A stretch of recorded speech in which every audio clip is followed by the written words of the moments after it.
Bonjour tout le monde, j'espère que vous allez bien. Je vous retrouve aujourd'hui pour un nouveau vlog. Alors ne faites pas du tout attention à cette petite tête fatiguée. En plus je filme à l'iPhone donc la qualité n'est pas ouf, mais il est déjà assez tard et je voulais quand même absolument vous parler maintenant parce que j'ai terminé de lire Watership Down de Richard Adams, publié chez Monsieur Toussaint Louverture. Sans surprise, comme je vous le disais dans le vlog précédent, ça a été une très chouette lecture, pour pas dire un coup de cœur, mais en fait, clairement, c'est un coup de cœur. Cette histoire de lapin m'a vraiment beaucoup plu et je suis vraiment ravie d'avoir eu l'occasion de découvrir ce roman.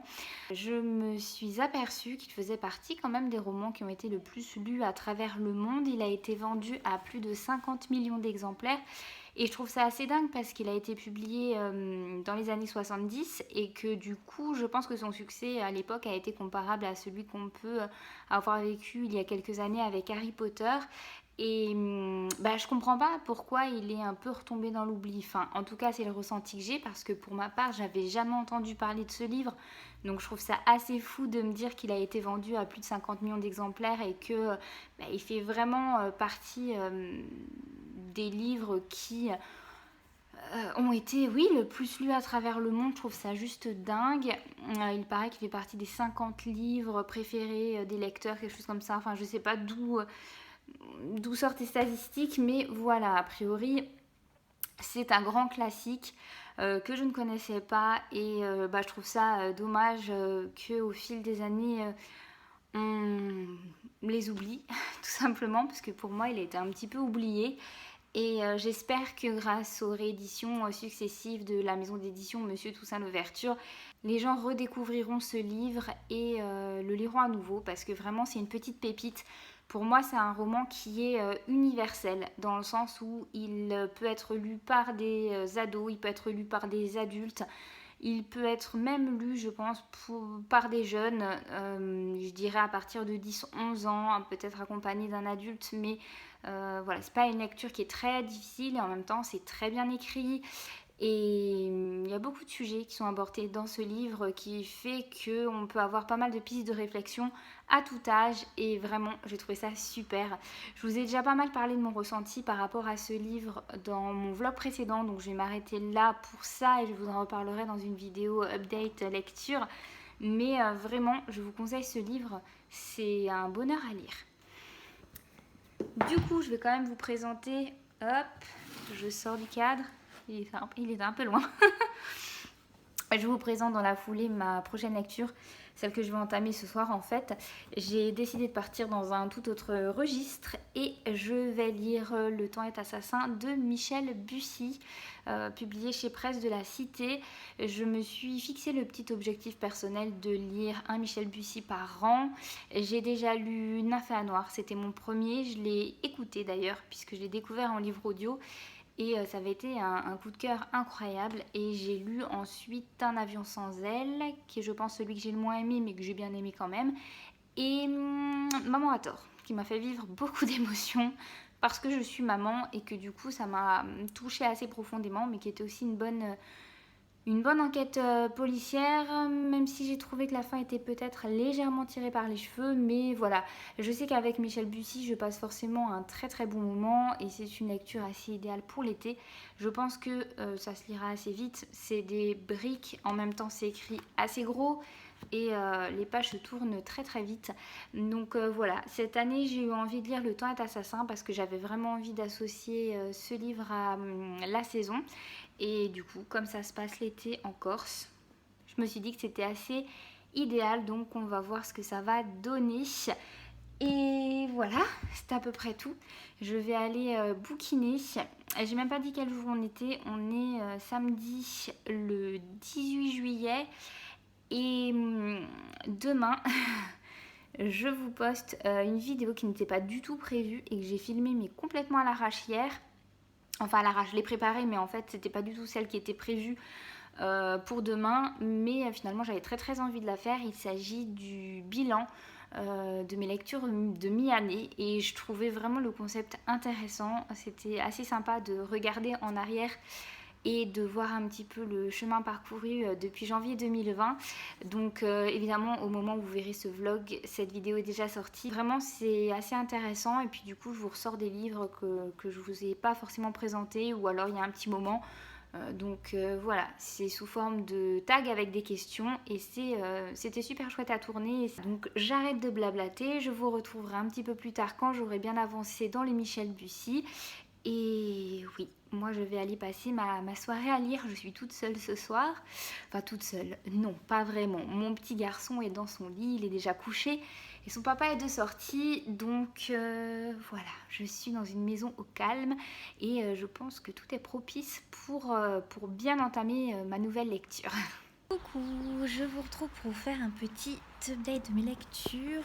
On est le mardi 21 juillet.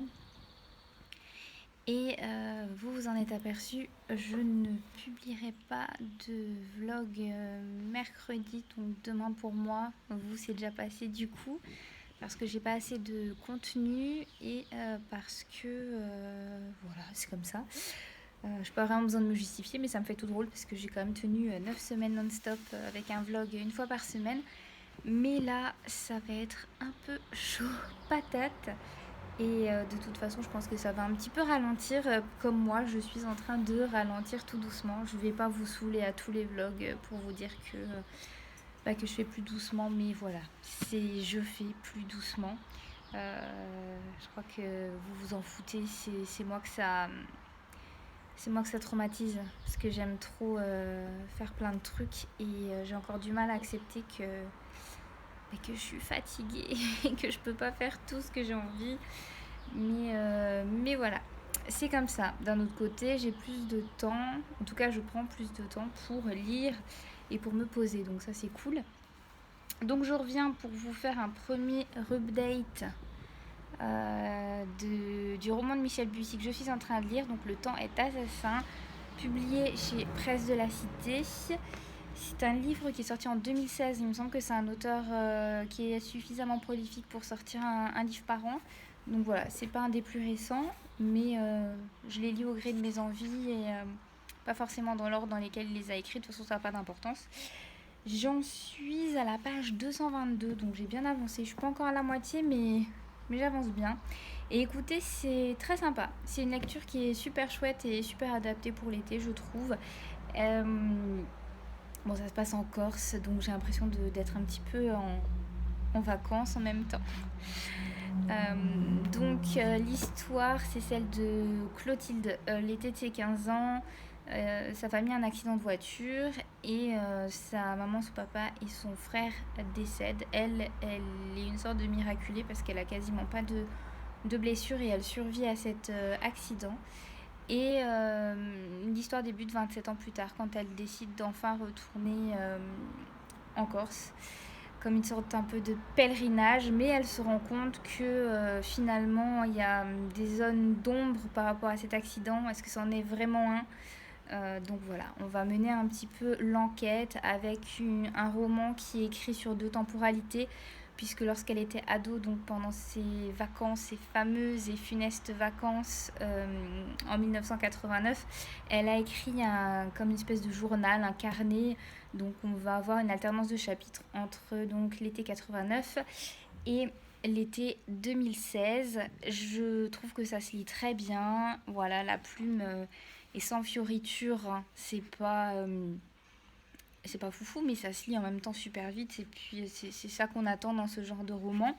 Je suis assez surprise parce qu'à 220 pages, j'ai pas l'impression qu'on ait beaucoup avancé. Je trouve que oui, que le rythme est assez lent et en même temps je me méfie un peu. J'ai l'impression que Michel Bussy en fait nous distille des petites informations et des petits indices, mais de manière tellement fine qu'on s'en rend pas forcément compte. Je sens qu'il y a de bonnes chances que je sois surprise en fait vers la fin, parce que là j'ai vraiment l'impression de lire une histoire qui me fait pas forcément hyper flipper, qui est pas forcément hyper angoissante non plus. Je sais que d'autres Michel Bussy m'avaient plus tenu en haleine en mode un peu stress quoi. Là non, je le dévore tranquillou, presque comme si c'était pas du tout un polar, mais si ça en est bien un. et j'ai hâte de savoir ce qui va se passer. Il y a quelqu'un parmi vous qui m'avait dit ah c'est mon préféré de tous les Michel Bussy. Alors je sais pas encore si ce sera mon préféré, mais en tout cas c'est en bonne voie. Vraiment je trouve très très sympa à lire, étonnant en fait d'une certaine manière, puisque comme je dis il y a pour l'instant pas vraiment de montée de stress. Voilà, là où j'en suis, je suppose qu'effectivement ce n'est pas un accident et en même temps je vois pas du tout les choses venir. Je trouve qu'il n'y a aucun personnage qui est forcément hyper effrayant ou hyper malsain. Donc ouais, je lis ça vraiment comme un récit de vacances avec quand même une héroïne principale qui se pose des questions, qui est pas forcément à l'aise. Il se passe des choses un peu bizarres, mais voilà, c'est tout. Je pense qu'il va être lu hyper vite parce que vraiment les pages se tournent bien et je suis dans un bon mood là. Donc voilà, je reviendrai vers vous quand je l'aurai terminé, je pense.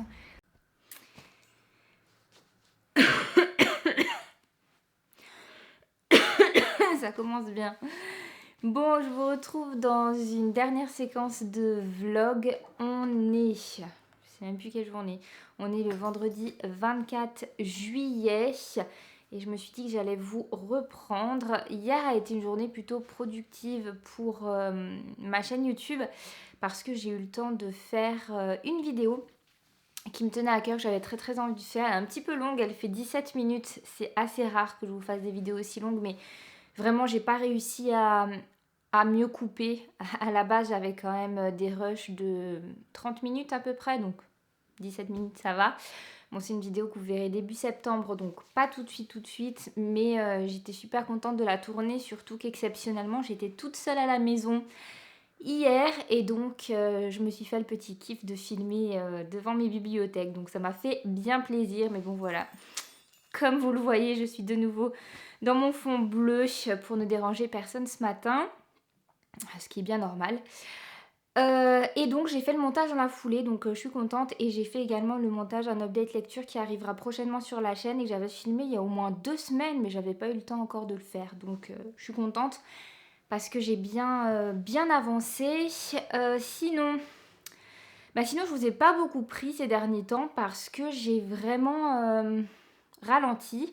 Ça m'a fait du bien. En fait, je pense que j'ai vraiment eu le contre-coup de la semaine dernière. La semaine dernière, on a fêté 2 anniversaires. 2 anniversaires 3 anniversaires. On a fêté 3 anniversaires. Enfin, on n'était pas beaucoup à la maison, c'était assez sport et je pense que c'est ça qui m'a un petit peu cassée. Et cette semaine, on n'avait rien de prévu. Donc, on s'est arrangé pour ne rien se prévoir. Et j'ai fait plutôt calme. J'en ai profité pour regarder les Reading Rush, je crois que c'est ça, de Piketty Bookin. Je sais pas si vous connaissez Piketty Bookin, à mon avis oui, parce qu'elle est quand même beaucoup suivie sur Instagram et sur sa chaîne YouTube. Moi je la connaissais de nom depuis des années, mais sans vraiment regarder, enfin je me suis pas vraiment intéressée pour être honnête. Et récemment j'ai entendu parler de sa chaîne, je crois que c'était grâce à Camille. Elle avait fait un share The Love Booktube et si je ne me trompe pas, elle en a parlé. Ou peut-être que rien à voir avec la choucroute, mais en tout cas, je suis retombée sur la chaîne de Piketty Bookin. J'ai vu qu'elle faisait pas mal de vlogs et franchement, c'est très sympa à regarder. Donc j'ai passé pas mal de temps cette semaine à regarder ses vlogs et ses vidéos, en sachant que c'est des vidéos qui durent entre 30 et 1 heure, 30 minutes et 1 heure. Et du coup des fois je les regarde en plusieurs fois parce que j'ai pas toujours 1 heure à consacrer juste à regarder une vidéo, sauf quand je repasse. Mais voilà, c'est plutôt cool, donc si jamais vous êtes encore jamais allé voir sa chaîne, c'est très reposant, c'est très sympa. En fait, ce que j'aime chez Piketty et que j'ai découvert du coup cette semaine, c'est que elle fait très peu de montage, elle est très nature, elle s'exprime super bien et je trouve elle est vachement zen avec elle-même. Je trouve ça cool en fait parce que moi on va dire que je suis du style à beaucoup me couper, enlever mes voilà, enlever mes parce que quand je les vois au montage ça me rend dingue. Elle dans ses vlogs elle les coupe pas et en fait je me rends compte qu'au final ça gêne pas plus que ça. Et ouais, elle est très naturelle, elle lit énormément, donc elle a toujours beaucoup de contenu à proposer et c'est super sympa. En plus, elle lit plein de styles différents. Bref, donc voilà pour un petit peu ce que j'ai fait ces derniers jours. Là aujourd'hui, je vais finir ce vlog et donc faire le montage, comme ça c'est fait. Et ensuite, je vais essayer de faire des petits posts Instagram de mes dernières lectures. Et justement, du coup, je suis là pour vous faire un petit update de mes dernières lectures. Je les ai mis de nouveau vachement loin. Je vais sortir du cadre et puis je reviens. Voilà, je suis de retour. Donc, j'ai terminé Le temps est assassin de Michel Bussy. Je l'ai fini il y a 2 jours, il me semble. Sans surprise, je l'ai lu hyper vite. Et écoutez, c'était super sympa. Honnêtement, c'est ce que je vous disais en début de vlog, c'est un livre où les pages se tournent très vite, où on a envie de savoir ce qui se passe. Après, c'est très étonnant aussi parce qu'on a l'impression qu'on nous donne pas beaucoup d'informations et que c'est très lent. Et arrivé à mi-parcours, presque ça m'a gênée. Je me suis dit, mais il va se passer un truc. Et oui, il se passe un truc. Et la résolution de cette enquête est surprenante. Elle est surprenante et bref, je peux pas vraiment vous en parler plus que ce que j'ai déjà dit plus tôt parce que je veux pas vous spoiler. En plus, c'est une enquête policière, donc si je laisse échapper une information, ça servira plus à rien pour vous de la lire. Mais en tout cas, je vous la conseille. C'est vraiment une bonne lecture pour l'été. C'est un polar qui fait plaisir, qui fait pas peur, qui est pas hyper angoissant et stressant comme je vous le disais, mais qui prend quand même en haleine vers la fin parce que c'est quand même assez dingue finalement l'explication. J'ai trouvé que ça tenait la route. Moi, je suis assez pointilleuse, alors il y a peut-être des choses quand même qui doivent m'échapper de temps en temps, mais souvent, s'il y a une explication qui n'est pas donnée, ça va me laisser sur ma faim. Là, j'ai trouvé que tout était cohérent, que tout tenait ensemble, et voilà. Je pense que c'est une de mes meilleures lectures en matière de roman policier proposé par Michel Bussy. Cette phrase était compliquée. Mais je pense que Nymphée à Noir restera toujours mon préféré. J'ai vraiment eu un coup de cœur pour ce livre aussi parce que ça se passe à Giverny et qu'on parle d'impressionnisme et qu'on parle de Monet. Donc je pense que ce sera dur de surpasser, mais vraiment j'ai beaucoup aimé ce livre, donc je vous le conseille, même pour ceux qui ne sont pas très polars comme moi, c'est très abordable. Du coup hier je me suis fait une petite pause manga et j'ai lu les tomes 4 et 5 de My Hero Academia. Je suis un peu dégoûtée parce que du coup on n'a pas la suite, donc du coup on verra quand je vais pouvoir les lire, mais bon, comme j'ai prévu de faire assez rapidement une commande de livres d'occasion, je vais voir si je trouve les numéros suivants comme ça. En tout cas, j'ai passé un bon moment avec ce manga et ces 2 titres. On est en plein tournoi entre les élèves donc de l'école et franchement c'est chouette, on en apprend plus sur certains personnages comme Shoto dans le tome 5. On plonge un peu dans leur passé, on les découvre. C'est bien aussi pour moi parce que comme je suis pas forcément toujours hyper à l'aise et familière par rapport aux noms japonais, ils ont quand même des noms un peu compliqués, ils se donnent des surnoms, ils ont chacun un alter, donc un super pouvoir différent. Des fois c'est dur de s'y retrouver et le fait que l'auteur passe du temps sur un personnage précisément pour nous raconter un peu son histoire et voilà, tout simplement faire qu'on apprenne à le connaître, mais du coup, c'est plus facile pour moi après de retenir et de m'attacher à eux, donc ça c'est plutôt chouette. Et oui, c'est un petit manga que je vous conseille. C'est avec des super-héros, mais au lieu que ce soit version comics américain, c'est version manga japonais, et franchement, ça fonctionne super bien, donc voilà, du coup, la grande question, et je vais être horrible, la grande question c'est qu'est-ce que je vais lire après? Donc j'ai rien de commencé, je vais commencer aujourd'hui et j'espère avoir le temps aujourd'hui de lire pas mal. Et écoutez, je vais pas répondre à cette question, voilà, parce que je vais juste donner un petit indice, c'est un très gros pavé. Si vous me connaissez, si vous avez regardé mes vidéos régulièrement, je pense que vous devinerez. C'est un peu le rituel de l'été, voilà, j'en ai lu beaucoup quand même. Et du coup, je vais en fait introduire le nouveau vlog avec la présentation de ce livre et je pense que mon prochain vlog sera dédié à la lecture de ce roman. Donc là, je vais conclure. J'espère que ce vlog vous a plu. Très blabla, très axé lecture, mais après tout, c'est pour ça que vous êtes là normalement. Et je vous souhaite une belle journée, je vous souhaite de belles lectures et je vous dis à très bientôt pour un prochain vlog. Bye bye!